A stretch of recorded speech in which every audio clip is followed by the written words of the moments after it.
As the temps start rising, I feel the familiar urge to refresh my closet, but I don't want to waste money on pieces I'll only wear once or for just one season. Thankfully, Quince changes that. Their clothes are timeless, lightweight, and far more elevated than anything else at this price. It finally feels like my wardrobe matches my standards.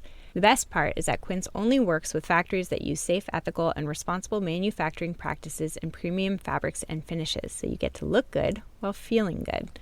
I'm pretty excited that I have upgraded my athleisure wardrobe for this summer.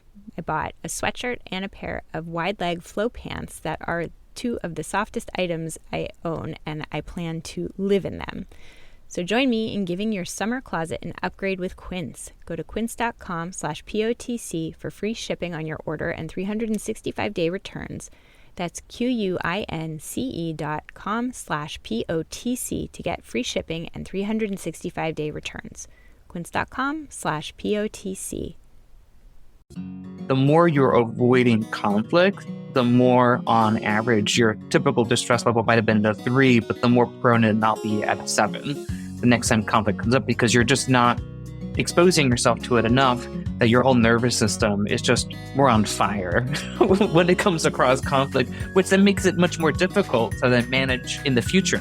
Conflict resilience doesn't mean every single issue that comes up all the time I need to engage it. What we are saying is you can't really fully succeed in relationship as a leader if you don't put in some really hard work to develop this skill. That was Bob Bordone and Yael Salinas on Psychologists Off the Clock.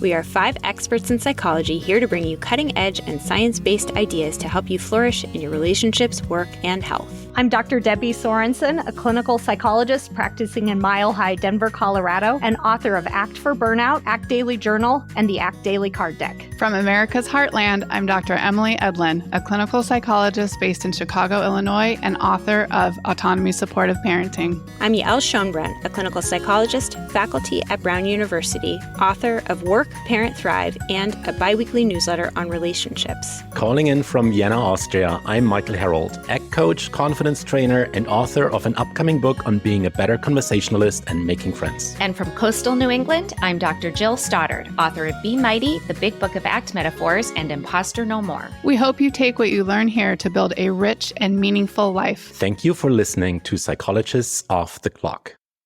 Bob Bordone is a senior fellow and former professor at Harvard Law School and founder of the Harvard Negotiation and Mediation Clinical Program. As a conflict resolution expert, he equips individuals and organizations with essential skills for managing differences. His approach empowers constructive dialogue and mutual gain, fostering personal and organizational resilience. Dr. Yael Salinas is the founder and chief medical officer of Isaac Health, a telehealth platform that focuses on brain health and dementia. He is a Harvard-trained behavioral neurologist, speaker, researcher, and writer with expertise in clinical approaches to brain health, and whose work has been featured in New York Times, Wall Street Journal, and Forbes. He is currently a clinical associate professor of neurology at the NYU Grossman School of Medicine. We are here to talk about Bob and Yael's new book, Conflict Resilience: Negotiating Disagreement Without Giving Up or Giving In. Welcome. Thank you. So thrilled to be here. I'm thrilled to have you both on. As I was telling you both, I am a couples specialist, so this book really speaks to my heart. And I actually wondered if we could start with your book's origin story, since, as you note in the book, you're somewhat an unlikely pair, and yet at the same time, the perfect couple to write this book. Yeah, sure. We'd be glad to share that. So I think our story is a story of friendship turned into collaborators on this project.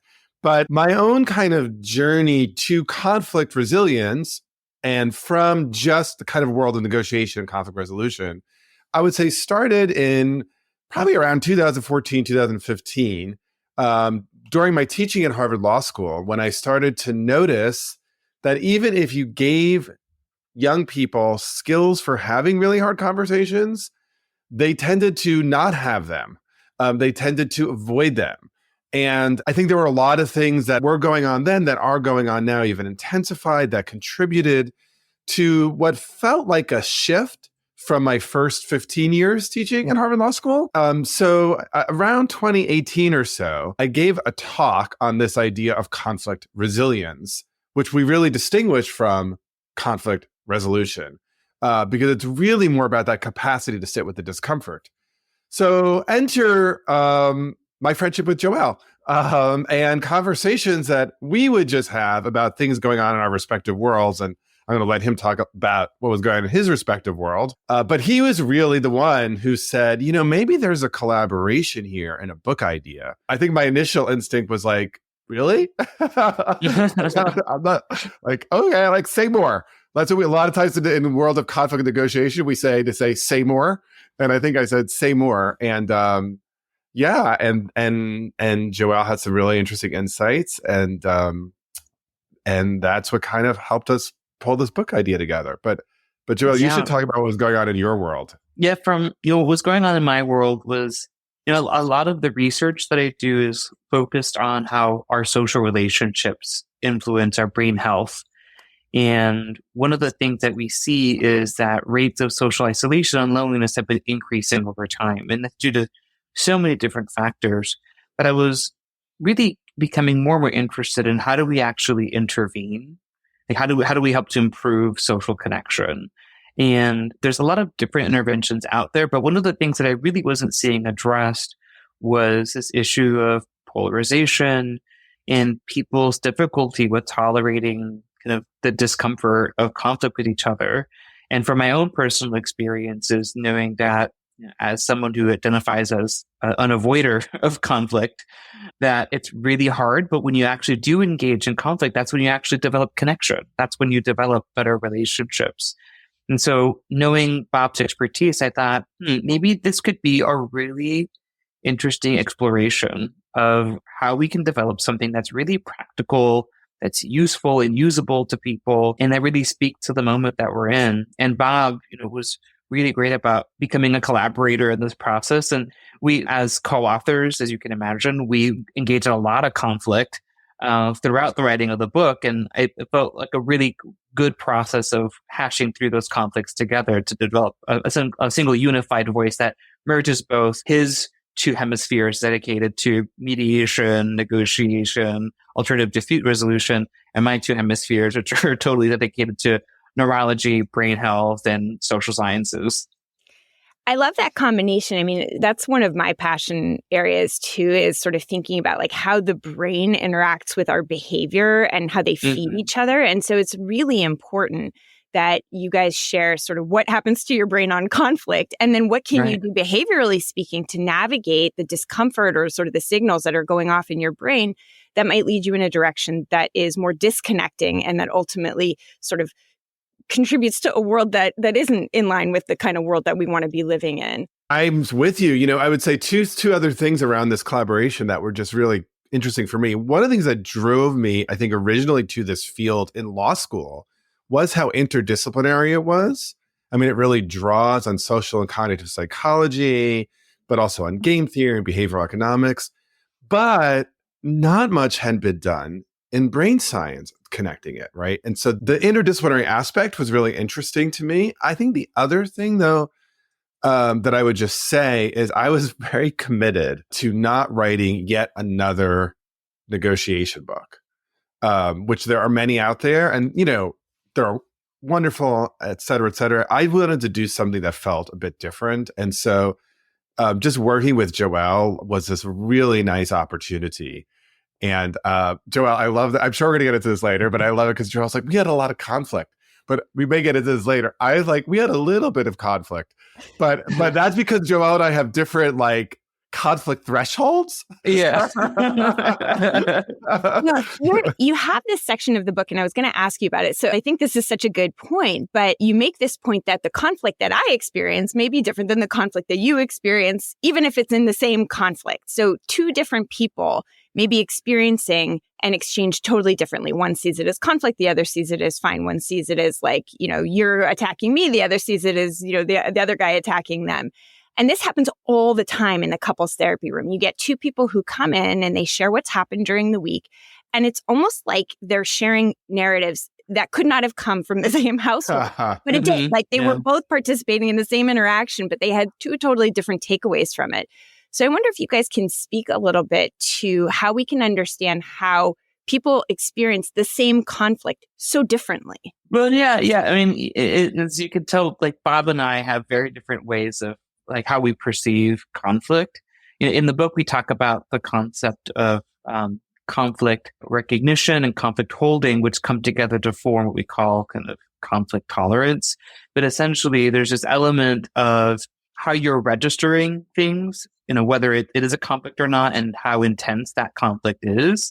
And then the conflict holding piece is what's your aptitude or your appetite for tolerating that discomfort that comes with that level of disagreement or conflict that you're perceiving. At a neurological level, some of this really has to do with what your brain is going to kind of attend to as conflict and what's it going to label as conflict or disagreement based off of your past experiences. We often talk about how the brain is really just this big fortune-telling machine that takes a lot of information from the past to help to inform how we can best protect ourselves in the future and how we can best survive and thrive. But it's tricky because in the past, if you've perceived a disagreement as really intense, especially very negative, then your brain will essentially start to perceive that as something dangerous or even life-threatening. And so even small disagreements or lines of difference can start to trigger these alarm systems in your brain that tell you, watch out, run away, what people call the fight or flight response. And we talk about the 5 Fs, the fight, flight, freeze, fawn, and fester. But basically, these are just default reactions that people can fall into. And, Bob and I, we couldn't be more different in terms of how we perceive conflict. So for Bob, some situations don't register as conflict at all. And actually, they may be really fun.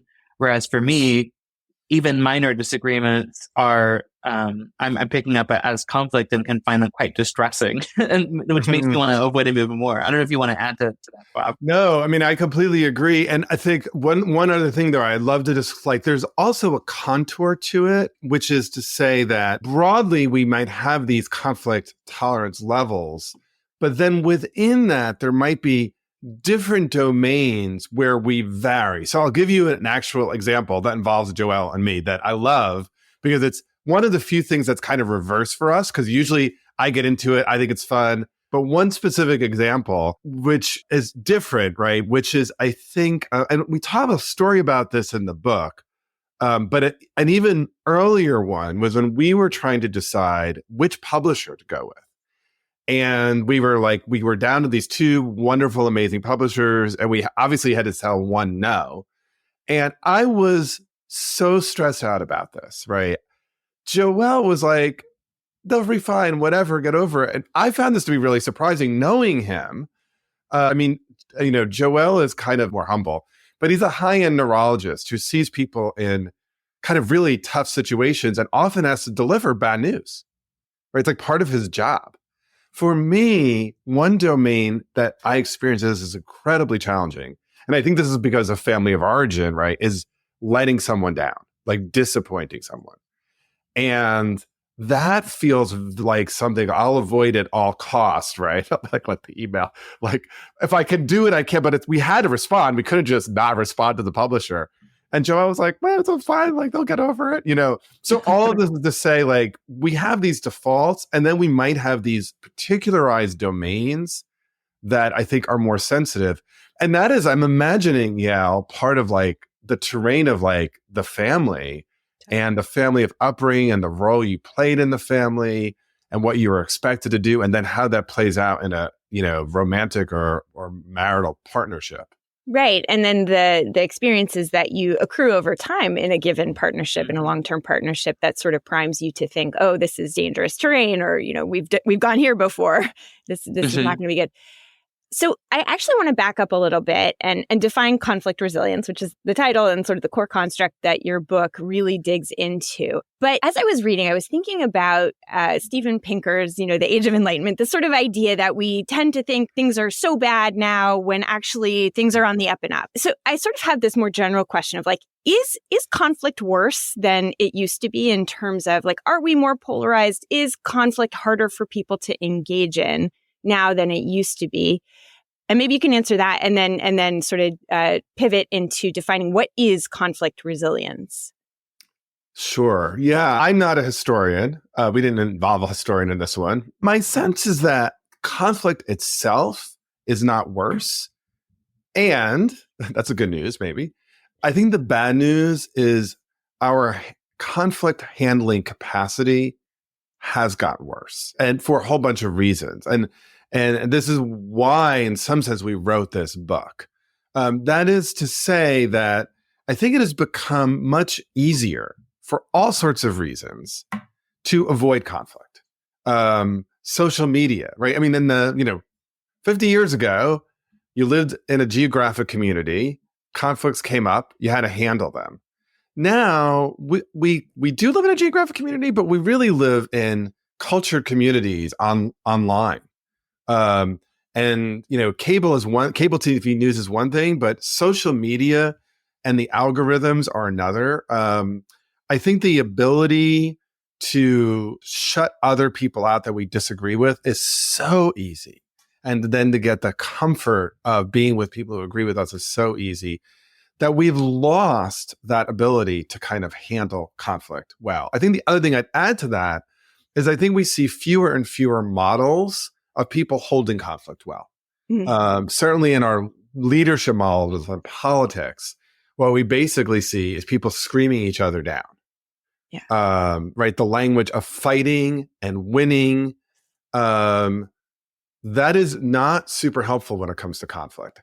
So all of this, right, I guess maybe is a way of answering, well, what is conflict resilience? Because we really do distinguish it and think of it differently from conflict resolution. Resilience is building up that leadership capacity to sit with the discomfort of disagreement, to be able to tell your story in an assertive and confident way that maximizes the chances it will land on the other, but not in an avoidant way. And also that has this capacity to listen with an openness and a generosity, and that puts aside whether or not agreement will be found or problems will be solved. And one of the things that we say is that we can't get to problem solving, we can't get to a negotiated agreement, and we can't get to real connection without conflict resilience. Yeah. Yeah, it's something we talk a lot about. It's prerequisite. I mean, as Bob alluded to, there's all these really great books on negotiation tactics and how to have difficult conversations and things like that. But one of the things that we felt was really missing is this element of let's just to use an analogy, if you're trying to learn how to cook, you can't really learn how to cook if you can't stand the heat of the kitchen. So we need to be better equipped to be able to stand our own discomfort with that conflict situation before we can apply all the techniques and tactics that are out there already. Joelle, I wanted to ask you a follow-up question to this because I think that the neurology of this is very interesting. What happens, neurologically speaking, when we avoid conflict in terms of our conflict resilience? Yeah, in a nutshell, I would say it's essentially this kind of hypersensitization. Another example would be this lack of exposure increases the valence and desalience, I would say. But basically, your brain's kind of radar gets tuned really, really high, almost like an overly sensitive mic, that anything that could potentially resemble conflict suddenly creates distress. So if, let's say, on a scale from 0 to 10 of distress levels around conflict, the more you're avoiding conflict, the more on average your typical distress level might have been a 3, but the more prone to not be at a 7 the next time conflict comes up, because you're just not exposing yourself to it enough that your whole nervous system is just more on fire when it comes across conflict, which then makes it much more difficult to then manage in the future. And so this process of conflict resilience does have elements of exposure therapy in it. Yeah, it very much is like exposure and response prevention. If you think about like somebody with agoraphobia who initially is like, well, I'm not going to go to the party, and then you don't go on the train, and then you don't go to class, and like all of a sudden your life has gotten very small, and any kind of contact in public spaces just feels too overwhelming. And so you really learn not to be able to tolerate, because your brain says, well, this is how I keep myself safe. I avoid the thing that makes me uncomfortable. Anxiety disorders are one of the class of disorders that we actually do know how to treat really well. And the treatment is to reintroduce the thing that makes us uncomfortable and learn to tolerate it. And essentially, that's what you guys are proposing here with conflict resilience, is that we need to encounter that discomfort and practice using a variety of skills that you teach, how to tolerate it, how to build our ability to kind of sit with, and that we don't just allow ourselves then to tolerate the discomfort for in and of itself. It's like it helps us to make connections. It helps us to learn to collaborate. It helps us to figure out how to move our society in a more productive direction. But it's not comfortable, right? That is the reality. It's not going to that is the key thing. One of the things, I mean, I love listening to you two riff on the research piece, right? Because so much of my coming to this was experiential and seeing this shift. And so I taught this class called The Lawyer as Facilitator. And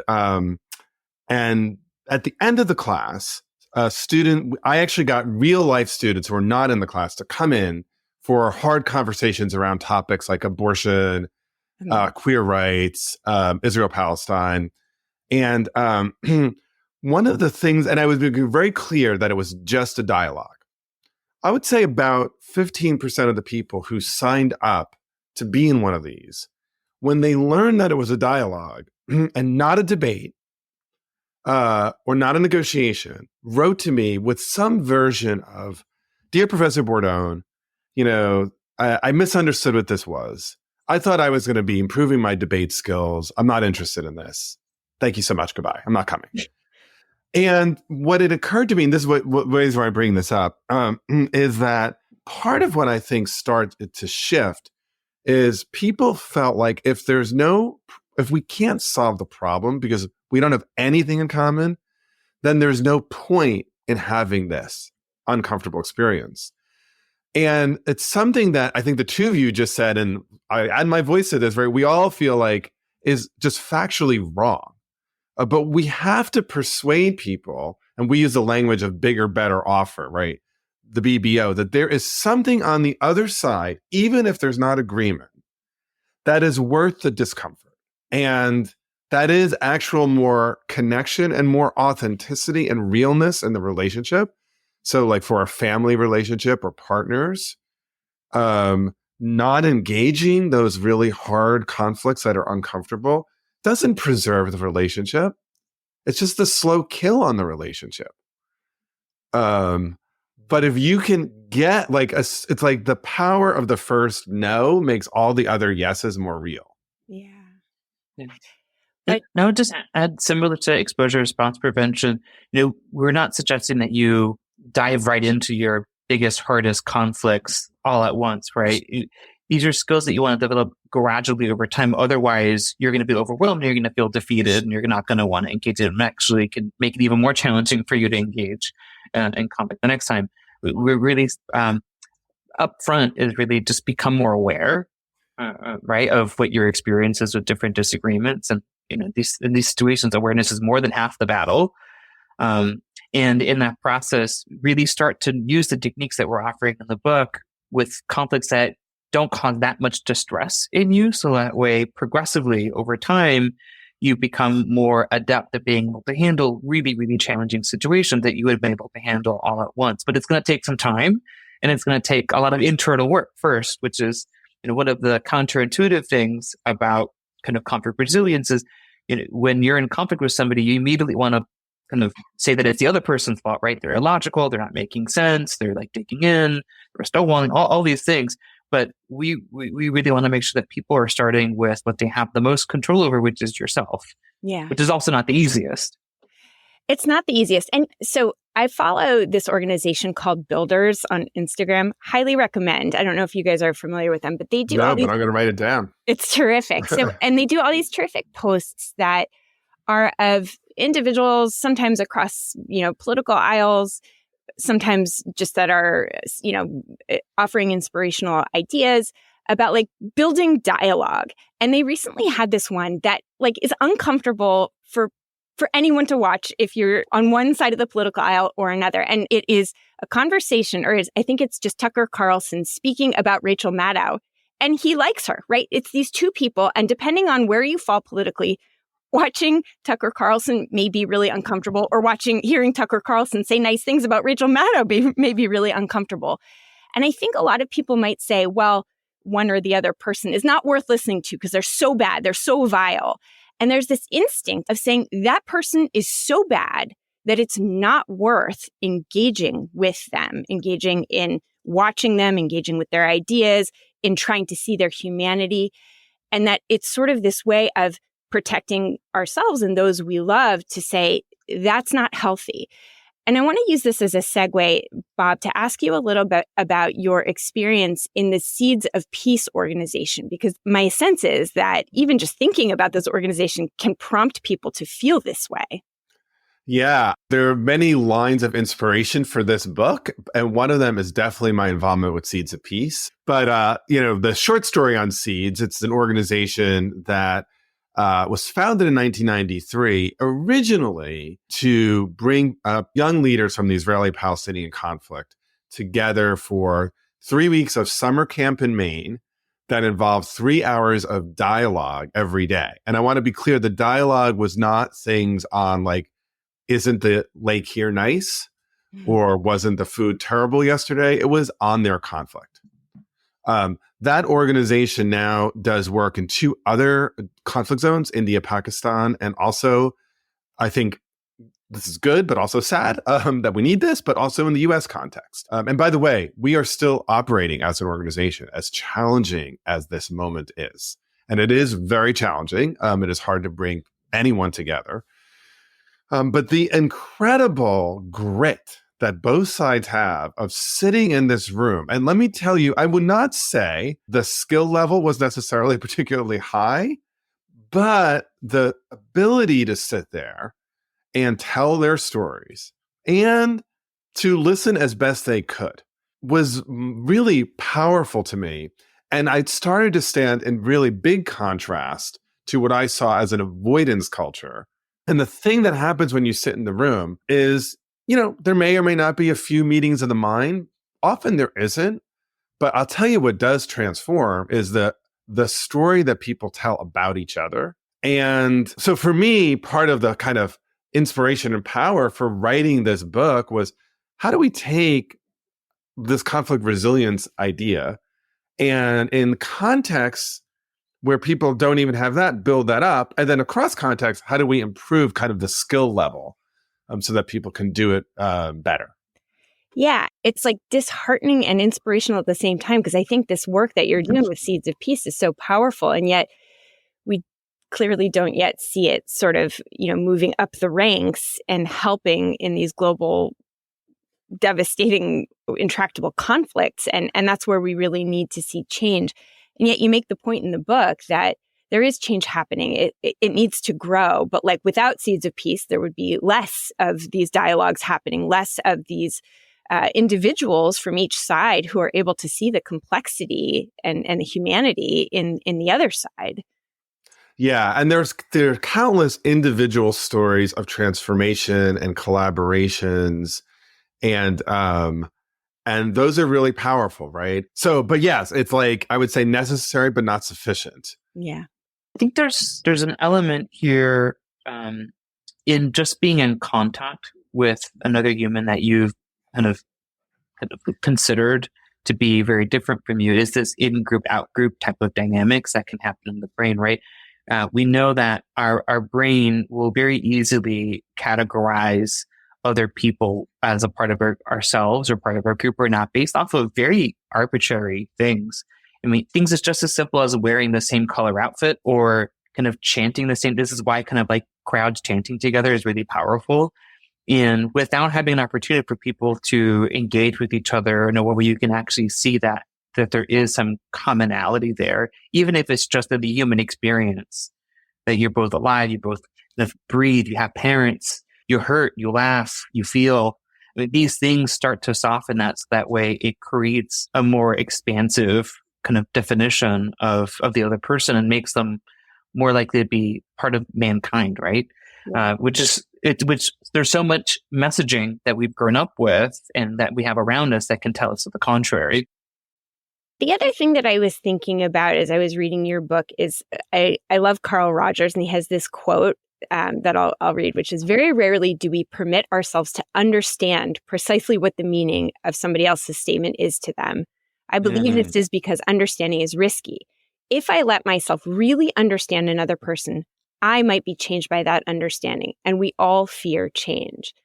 So that's the quote, but I think it really strikes to the heart of, like, we fear being changed by somebody that we see as like bad or other. And I also just want to bring up, I recently went down a rabbit hole of reading this book called Rising Out of Hatred, which is a Pulitzer Prize winning book. And then there was a follow-up memoir written by the subject of this book called The Klansman's Son. It's the story of our Derek Black. They transitioned to transgender, go by they, them pronouns.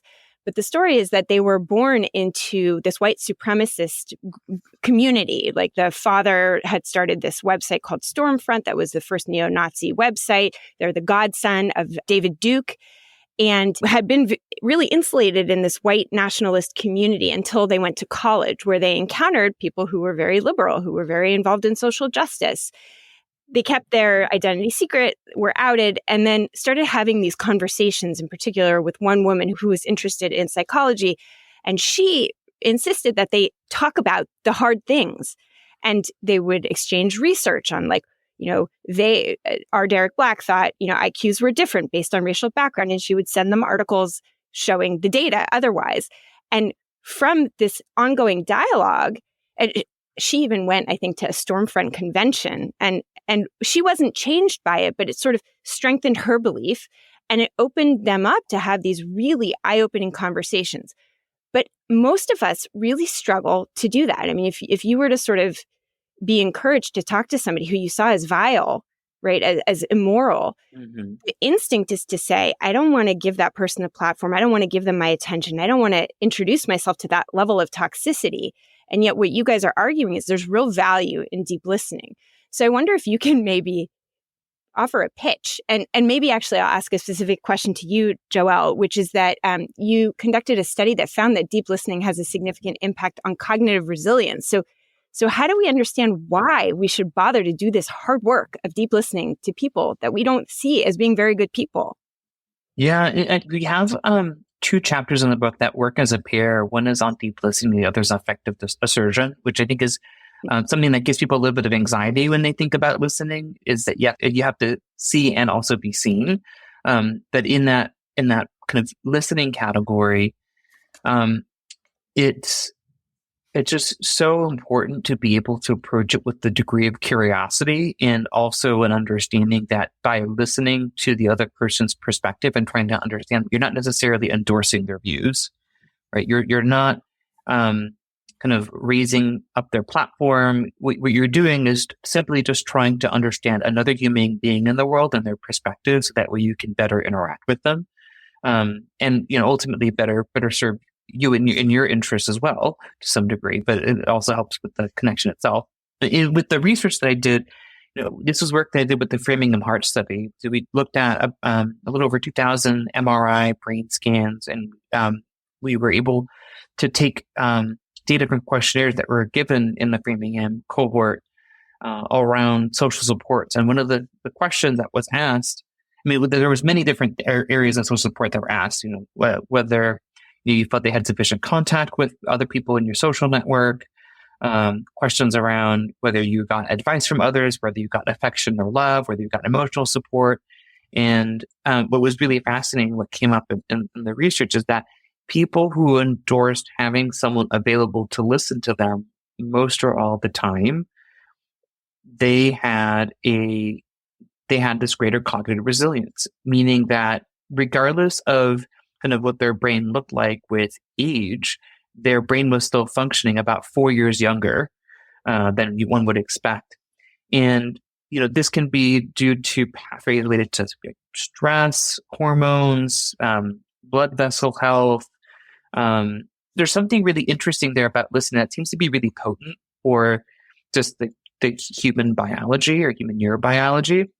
Because we see it also there was the Harvard Men's study, I want to say, it was where they looked at questions which might predict risk of mortality, and people who were able to identify somebody who they could call in a crisis in the middle of the night had lower rates of mortality. So there's something about this social connection that comes from having even just the availability of someone who can listen to you. And it's really, really powerful because it's so available to all of us, right? You can be that listener for somebody else just as they can be a listener for you. And we just learn so much from listening. Yeah, I'm a huge listening kind of fanatic. So I could talk about this forever, but Bob, I don't know if you want to add to anything that I've said. So, when you teach negotiation, part of what you teach is listening. And that always is a little bit counterintuitive to people because they think if you're negotiating, you need to be talking, you need to be persuading. But most of the time, people are like fine with it. And then probably, relatively early in my career teaching executives, I had someone come up after me and they said, Bob, here's why I don't listen. Because if you listen, you might be persuaded. And that's dangerous. And I thought, if you would be persuaded, then why do you think your argument is going to persuade them? You're in a negotiation. I thought that was an idiosyncratic thing, except that it wasn't. It's a very common objection is that if I listen, I might be persuaded and I don't want to be persuaded. Yeah, and I'll be changed. The other thing that just you kind of said, which I thought was just really worth marking, and this is why I think we've lost conflict resilience, is when, this resistance to kind of engage with the enemy, which is always difficult and is always challenging. But I will say, I believe it has gotten much harder in the past few years because I believe that what used to be looked at as courageous work, and I would still say is courageous work personally, which is putting yourself across the safe zone into the conflict resilience zone, used to be like, oh, isn't that so great? And now our respective sides often see that as betrayal. Yes. I just talked about this with author Kurt Gray, who has a new book called Outraged. And this is so interesting, I think, because it did used to be the case that people, for example, across the political aisle, the expectation was they would talk to one another. And now it's seen as like, if you talk or make concessions or negotiate with somebody who is the enemy, you're seen as somebody who has betrayed your cause. Yeah. Mm-hmm. Yeah. And I see that even in personal relationships, personal situations, right?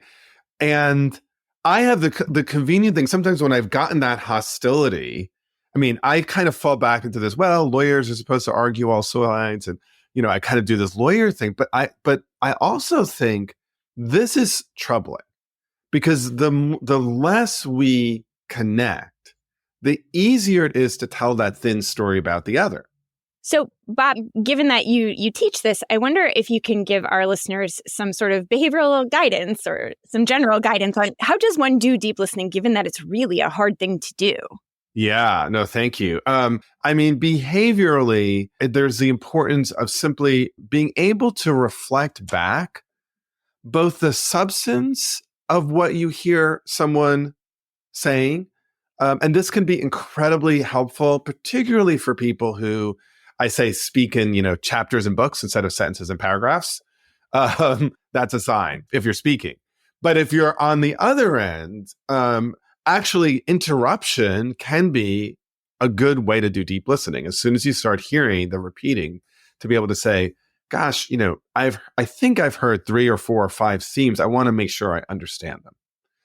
And just reflecting it back as accurately as possible. But there's another really important piece to it, right? Which is listening for the underlying emotions and reflecting those emotions back to be able to say, it sounds like you're feeling some sadness and maybe some anxiety and fear.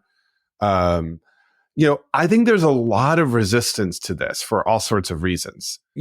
Sometimes people say, well, it's condescending or it might be wrong. Well, it can be condescending if it's not sincere, and it could be wrong, but then they'll correct you. Sometimes, though, I think what'll happen is it's actually accurate, but they come at you more strongly. And yet even that is very productive, because if you reflect it back a second time, almost always people will kind of level down, right? Yeah. There's a whole bunch of what we would say nonverbal in terms of eye contact and just kind of focused attention.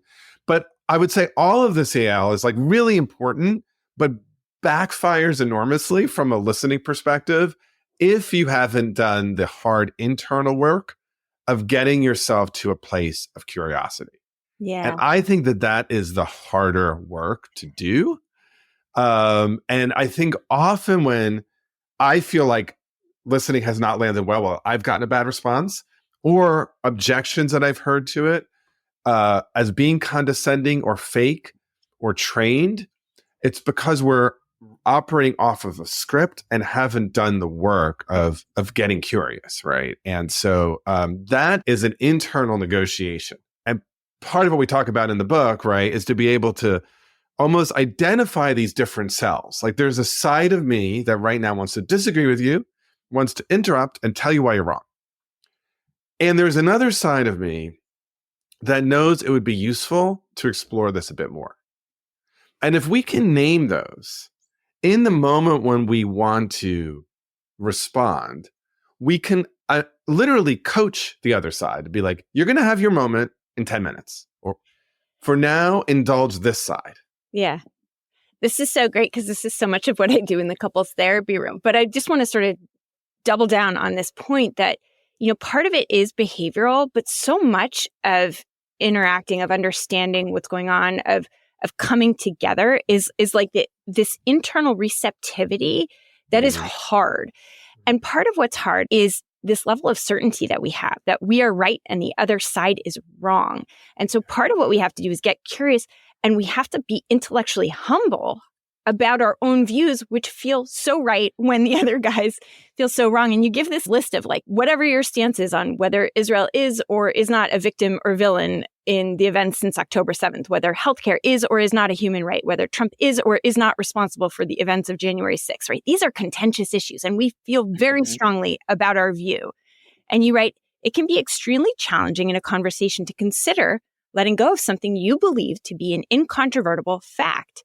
But you add, letting go of your own certainty is critical. So why is it so critical to be a little less certain? And how do we do that?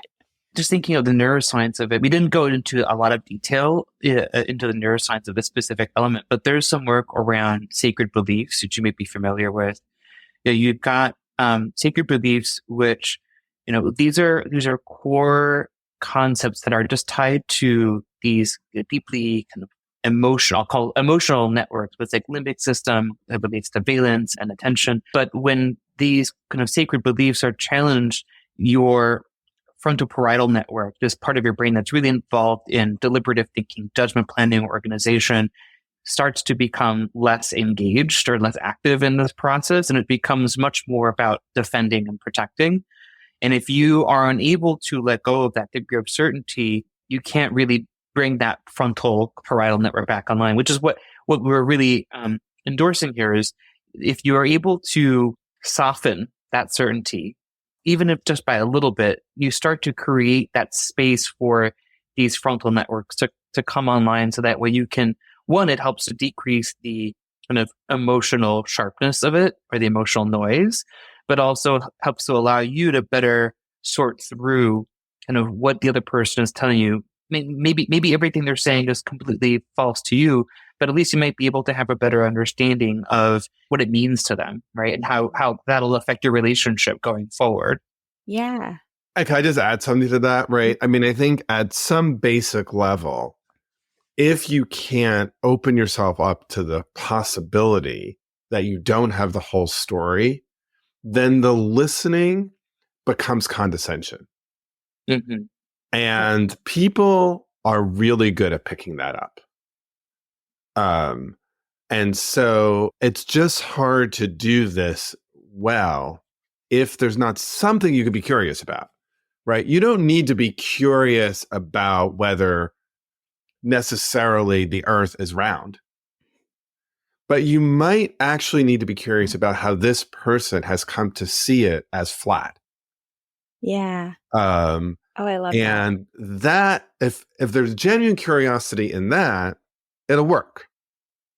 So I think this idea of getting curious about what you can get curious about is such a brilliant way to approach situations that feel really untenable for us, because there's usually something that we can get curious about, something that we can, wonder why, even if we aren't receptive to ideas that feel abhorrent to us.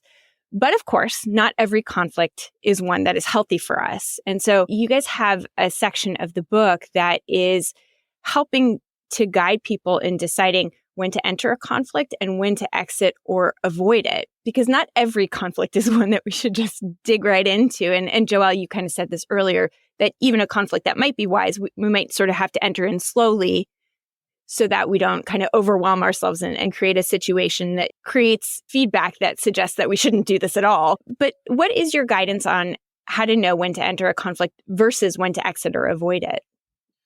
Yeah, we do spend quite a bit of time in the book on this because it's so important. And I think one of the things that we find helpful here is just make sure that it's really clear that we don't want people to kind of sit in a really harmful situation just for the sake of sitting through it. But I think one easy way to think about it is whether the other person's acting in good faith or not in the dialogue or in the conversation. And thinking through kind of what does it mean if you're not able to come to an agreement for the relationship, and whether that meets your interests or not. And if you decide to leave the situation, is it something that you want to come back to at a different time that might be more amenable to a more productive conversation?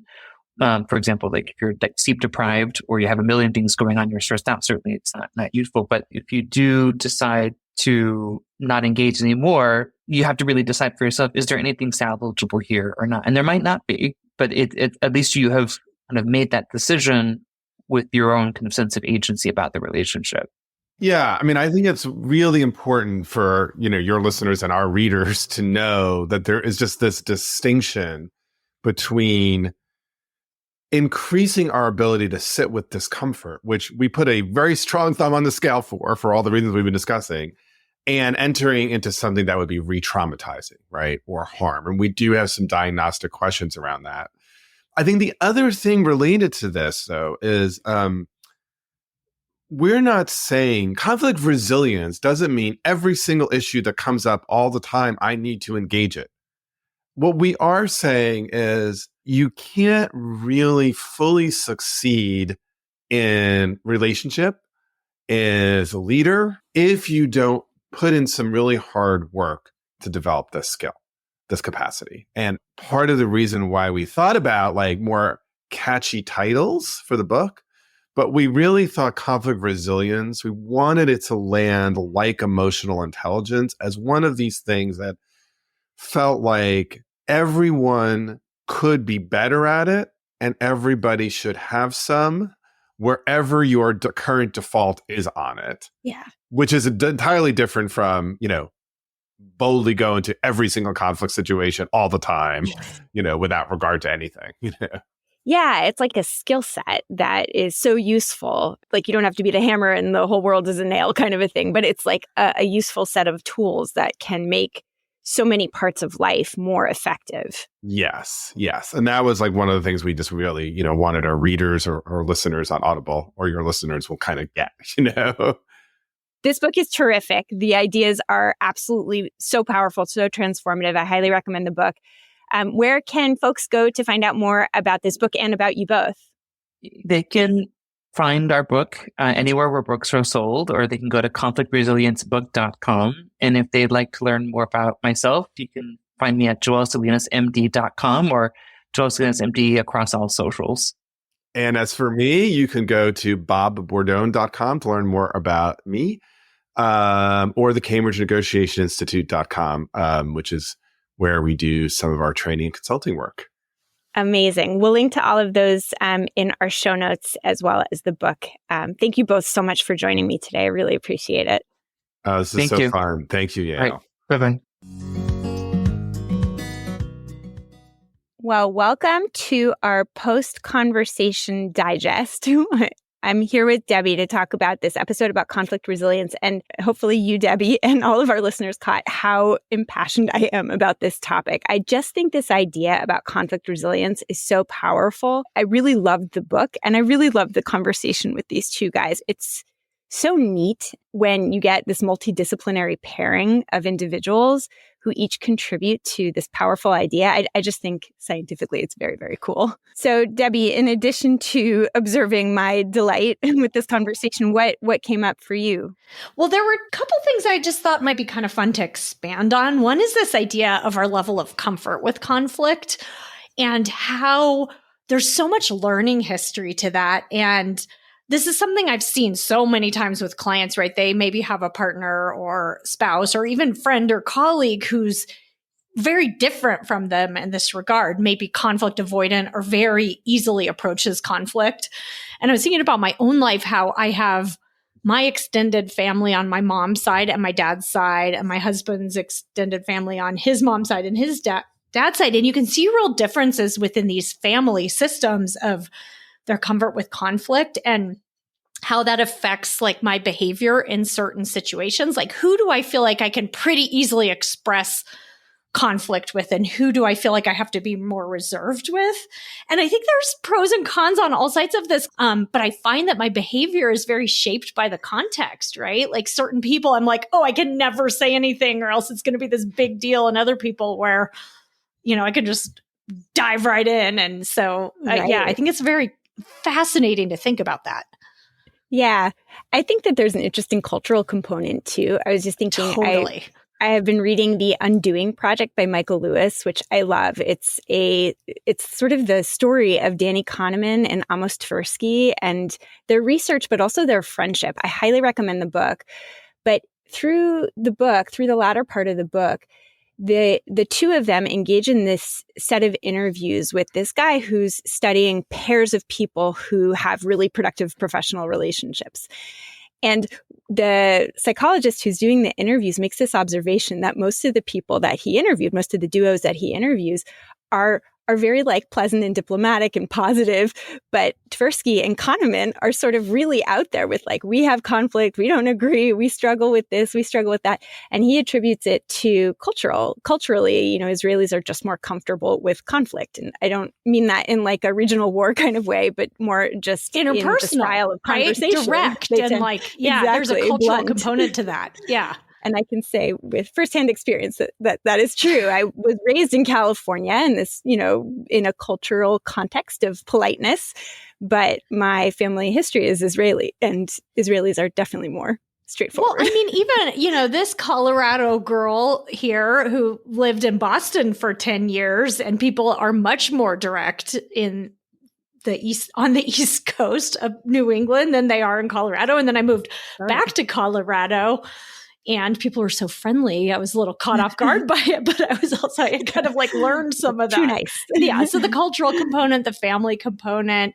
So it's maybe worth taking a look at your own relationship to conflict and how you express yourself.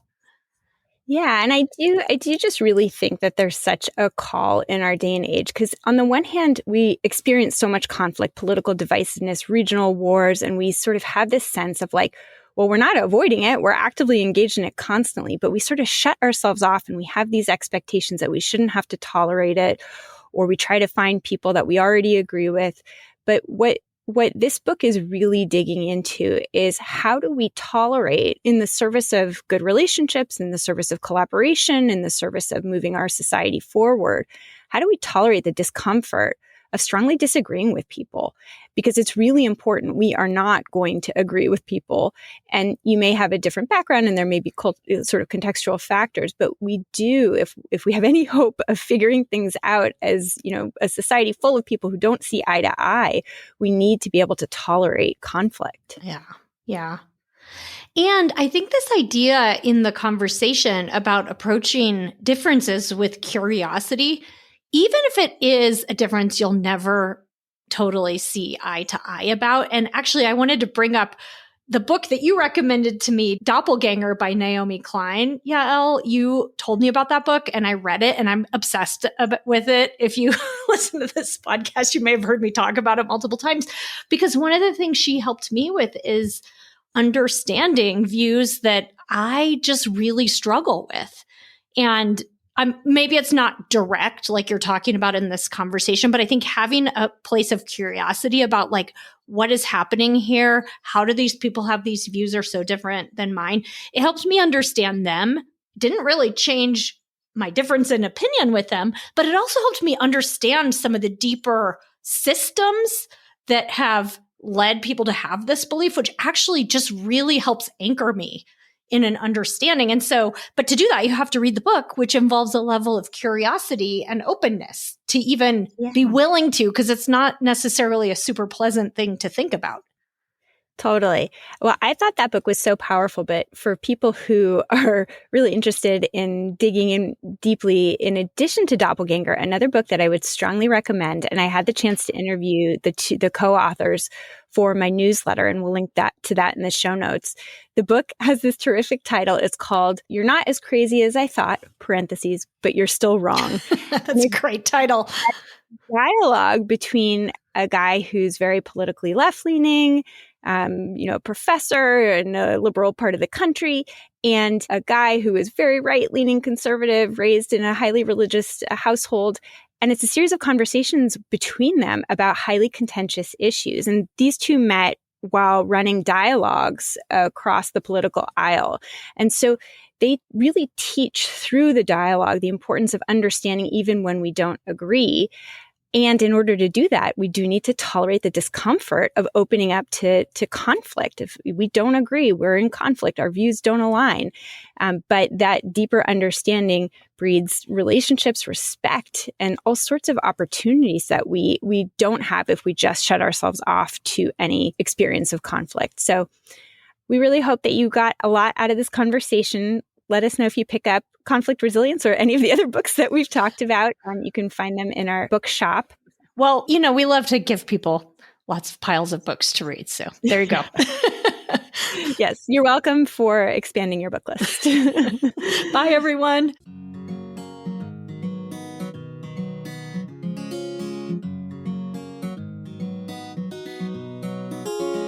Thank you for listening to Psychologists Off the Clock. If you enjoy our podcast, you can help us out by leaving a review or contributing on Patreon. You can get more psychology tips by subscribing to our newsletter and connecting with us on social media. We'd like to thank our podcast production manager, Jadine Stout-Williams. This podcast is for informational and entertainment purposes only and is not meant to be a substitute for mental health treatment. If you're looking for mental health treatment, please visit the resources page of our website, offtheclockpsych.com.